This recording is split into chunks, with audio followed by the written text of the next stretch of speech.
महादेव और ब्रह्मदेव को कैसे भयानक क्रोध आ गया एक ऋषि के कारण, चलिए जानते हैं दोस्तों।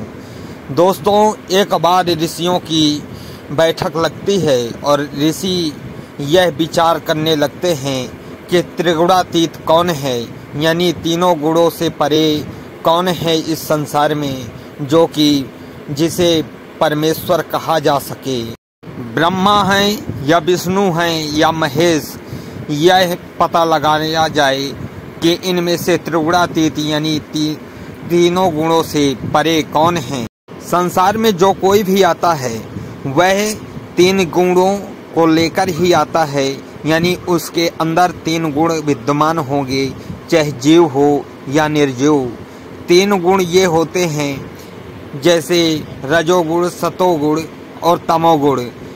रजोगुण, सतोगुण, तमोगुणों में सबसे श्रेष्ठ महाभारत में भगवान श्री कृष्ण ने सतोगुण को बताया है।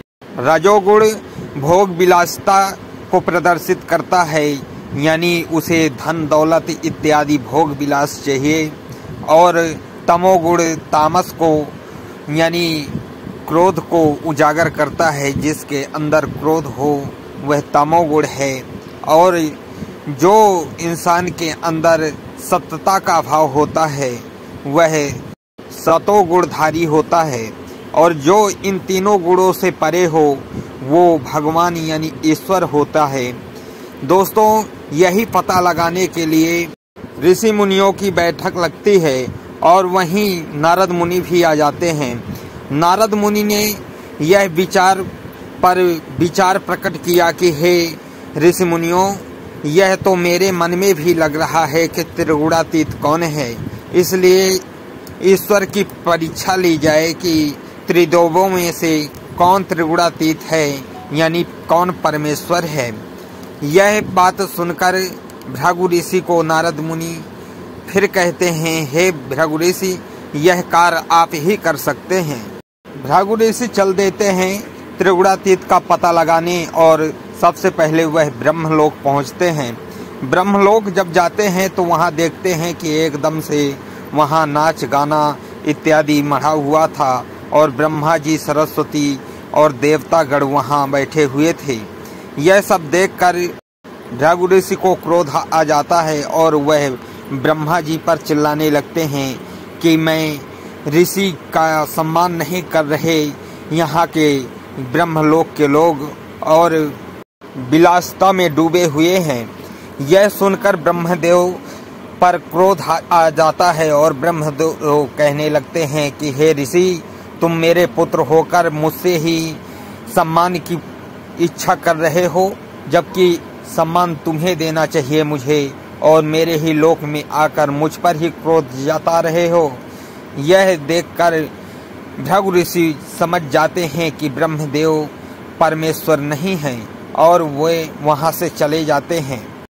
भृगु ऋषि वहां से जाने के बाद ब्रह्मलोक से कैलाश पहुंच जाते हैं, जहां की माता पार्वती और शिव रहते थे।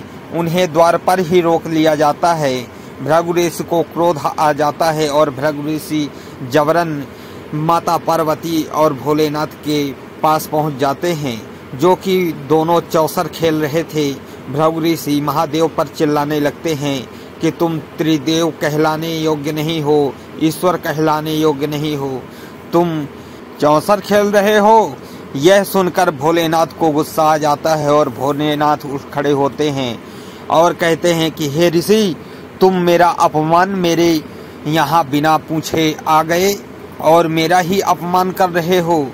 यह देखकर भृगु ऋषि क्षमा याचना करते हैं महादेव से और वहां से चले जाते हैं, क्योंकि भृगु ऋषि को पता चल चुका था कि महादेव भी परमेश्वर नहीं हैं, क्योंकि उनके अंदर भी क्रोध अपनी जगह कहीं न कहीं बनाए हुए हैं। यह सब पता लगाने के लिए कि परमेश्वर कौन है आगे निकलते हैं और वो क्षीर सागर पहुँचते हैं। क्षीर सागर जब जाते हैं तो देखते हैं कि भगवान विष्णु और माता लक्ष्मी एक दूसरे के प्रेम में विभोर हुए भृगु ऋषि की आहट तक नहीं सुनते। यह सब देखकर भृगु ऋषि को क्रोध आ जाता है और भृगु ऋषि अपने हाथ में जल लेकर भगवान विष्णु को श्राप दे देते हैं कि जिस प्रकार से तुम अभी प्रेम में डूबे हुए हो, सो तुम मृत्युलोक में, धरती लोक में जाकर जन्म लोगे और तुम्हारा यह प्रेम टूट जाएगा और तुम विरह वेदना में फिरोगे अपनी पत्नी को ढूंढते हुए। इस प्रकार से भृगु ऋषि भगवान विष्णु को श्राप दे देते हैं और श्राप देने के बाद भी भगवान विष्णु इस प्रकार से प्रेम में विभोर हुए थे कि वह भृगु ऋषि की यह बात भी नहीं सुन पाते, श्राप भी नहीं सुन पाते। तब भृगु ऋषि वहाँ जाते हैं और क्रोध में तो थे ही, और भगवान विष्णु को वह छाती पर लात मार देते हैं। छाती पर लात मारते ही भगवान विष्णु के छाती पर उनके लात का चिन्ह आ जाता है।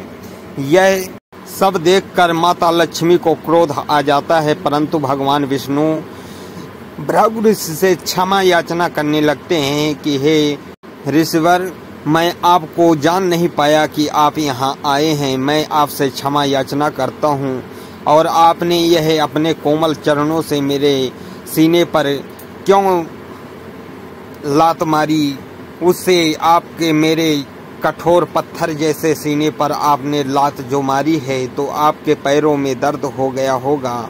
मैं इसके लिए बेहद क्षमा याचना करता हूँ। और भगवान विष्णु भृगु ऋषि के चरणों को पकड़ लेते हैं।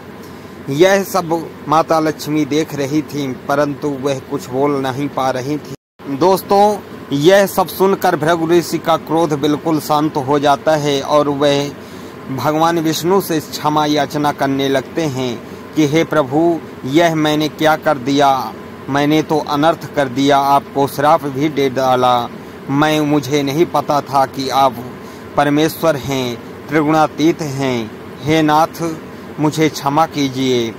यह सुनकर भगवान विष्णु कहते हैं कि हे भृगु ऋषि, जो कुछ भी होता है वह अच्छे के लिए ही होता है, आप पछतावा मत कीजिए।